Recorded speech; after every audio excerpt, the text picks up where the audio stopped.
It all began on an ordinary Tuesday morning, the kind that smelt of damp brick and cheap coffee, the kind of morning where London drizzle sticks to your skin like an apology.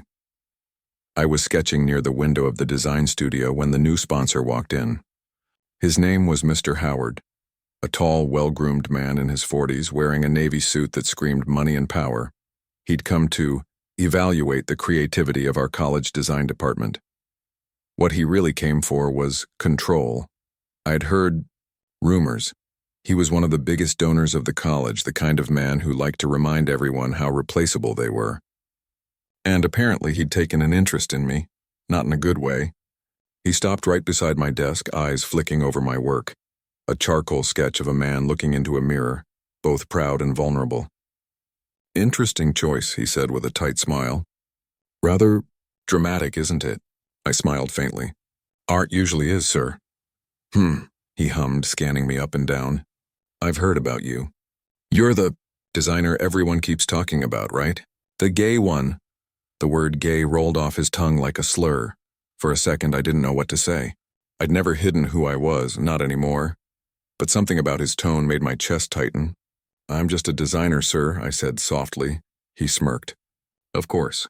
But let's be honest, people like you bring unnecessary attention to yourselves. This isn't Soho, This is an academic institution."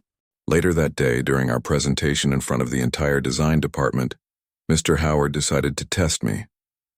He made little comments, disguised as jokes, each one louder than the last. How can someone who spends more time matching colors understand real design? Maybe he should design dresses instead of architecture. Laughter spread across the room like a slow infection. I felt my face burn. My fingers trembled around my sketch pad, but I didn't say a word. It was the kind of humiliation that doesn't make you cry.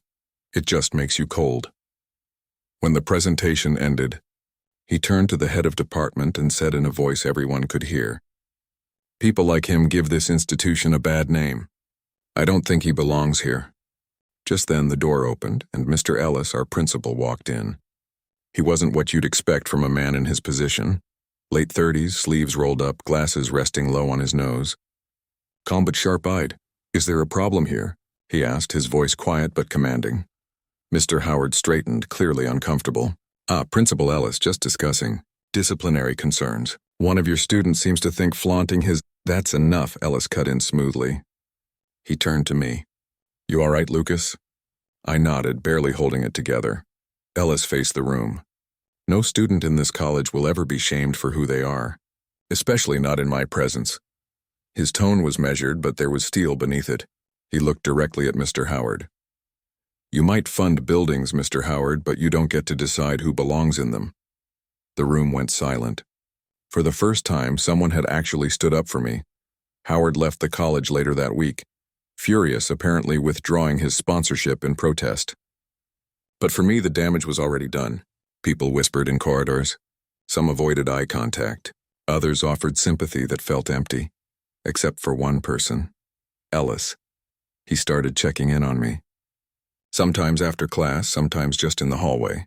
He'd ask if I was still drawing, if I'd eaten, if I wanted to talk, and slowly I found myself wanting to be around him more. Not because he'd saved me, but because he saw me. He never looked at me like I was a label. He looked at me like I was enough. One rainy Friday evening, I was sketching alone in the empty studio when Ellis appeared at the door, holding 2 cups of coffee. "I thought you might still be here," he said with a small smile. He sat beside me, watching my pencil glide across the paper. "You draw like someone who feels too much," he murmured. I chuckled. "That's not always a good thing." "It's a beautiful thing," he said. Then quieter. "The world could use more people who feel." Something about the way he said it made me look up. His eyes were warm, steady, the kind of gaze that didn't demand, only understood. There was silence between us, but it wasn't empty. "It was alive, Lucas," he said finally. When you stood there in front of everyone, you didn't lose your dignity. You reminded them what it means to have it. That broke me. I didn't cry, but something inside me unclenched. Years of shame and silence melting into something softer. I smiled through the lump in my throat. "You didn't have to defend me that day." He looked at me, really looked.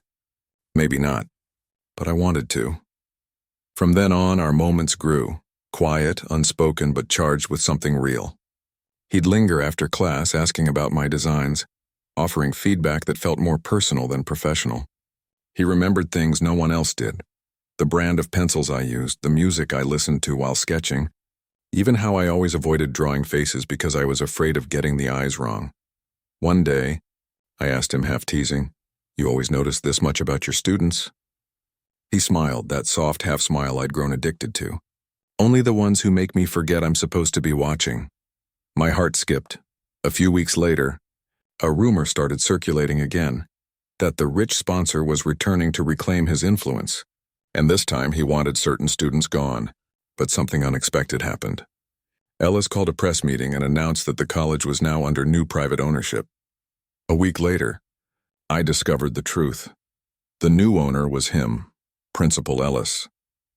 He'd quietly bought out Howard's remaining shares after the incident. When I confronted him, speechless, he just smiled. "I couldn't let a man like that decide your future, or anyone's," he said simply. I whispered, "You didn't have to do that for me." He met my gaze. Maybe I didn't, but sometimes doing the right thing for someone feels inevitable. Months later, on graduation day, I found him on the rooftop terrace in the same place where he'd first defended me. The sky was clear for once, golden light painting the bricks in warmth.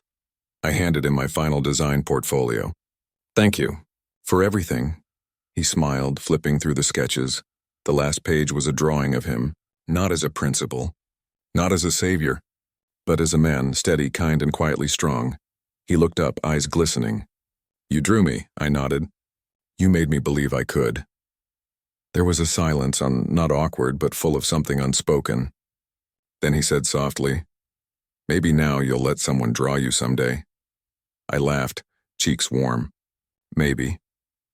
He took a step closer. Not too close, just enough that the world felt smaller around us. "Lucas," he whispered, "you remind me what courage looks like." I met his gaze. "You remind me what kindness feels like." And in that golden hour light, it didn't matter who owned what or what labels we carried. Just two people who saw each other for who they truly were.